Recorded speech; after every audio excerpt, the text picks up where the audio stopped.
মিলল অনুমতি।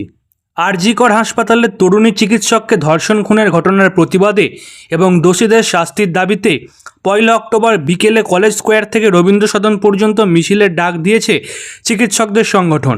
পুলিশি অনুমতি না মিললে হাইকোর্টের দ্বারস্থ হয়েছিলেন চিকিৎসকরা, আর তাতেই হলো সুরাহা।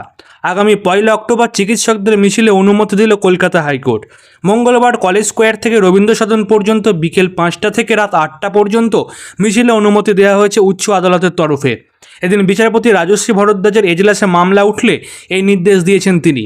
পাশাপাশি আদালতের নির্দেশ, মিছিলে পর্যাপ্ত সংখ্যক স্বেচ্ছাসেবক রাখতে হবে।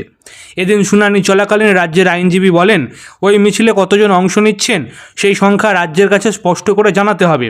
পাল্টা চিকিৎসকদের পক্ষের আইনজীবী বিকাশ রঞ্জন ভট্টাচার্য প্রশ্ন তুলে বলেন, আমরা আমাদের সদস্যদের সংখ্যা জানাতে অবশ্যই পারি, তবে সাধারণ মানুষ যদি নিজে থেকে এই মিছিলে যোগদান করে তার সংখ্যা আমরা কীভাবে বলবো?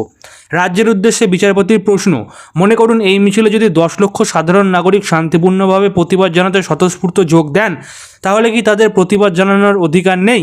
এটা তো তাদের সাংবিধানিক অধিকার। বিচারপতি আরও বলেন, যে এলাকায় 144 ধারা নেই সেখানে যদি সাধারণ মানুষ প্রতিবাদ জানাতে শুরু করেন, তাহলে রাজ্য কি ট্রাফিকের কারণ দেখিয়ে প্রতিবাদে বাধা দিতে পারে? রাজ্যকে প্রশ্ন বিচারপতির। যদিও পাল্টা রাজ্য বলে তাদের হাতে নিয়ন্ত্রণের ক্ষমতা আছে। বিচারপতি বলেন, দুর্গাপুজোর লক্ষ লক্ষ মানুষের ভিড় যেভাবে পুলিশ নিয়ন্ত্রণ করে, প্রতিবাদের মিছিলে যাতে সেভাবেই নিয়ন্ত্রণ করা হয়। রাজ্যের এজির উদ্দেশ্যে জাস্টিস বলেন, আমি এবং আপনি দুজনেই ছোটোবেলা থেকে এখানে আছি। পুজোর কয়েকটা দিন লক্ষ লক্ষ মানুষ বাইরে বেরোন। 45 থেকে 50 বছর ধরে পুলিশ দক্ষতার সঙ্গে সবটা নিয়ন্ত্রণ করছে। বিচারপতির মন্তব্য, মানুষ শান্তিপূর্ণভাবে প্রতিবাদ করছে, করুক, পুলিশও তা নিয়ন্ত্রণ করুক। নিজের অভিজ্ঞতা ভাগ করে বিচারপতি বলেন, যারা পুজো করেন ঠিক কত মানুষ আসবেন তারা কি জানেন? গত বছর আমি সুরুচি সঙ্গতে গিয়েছিলাম, হাজার হাজার দর্শক যান। পুলিশ এবং স্বেচ্ছাসেবক পর্যাপ্ত থাকেন, সব কিছু ভালোভাবে নিয়ন্ত্রণ করেন তারা। বিচারপতি আরও বলেন, আপনারা গোটা কলকাতাতেই 144 ধারা জারি করে দিন, তাহলে আর কোথাও কোনো মিটিং মিছিল হবে না।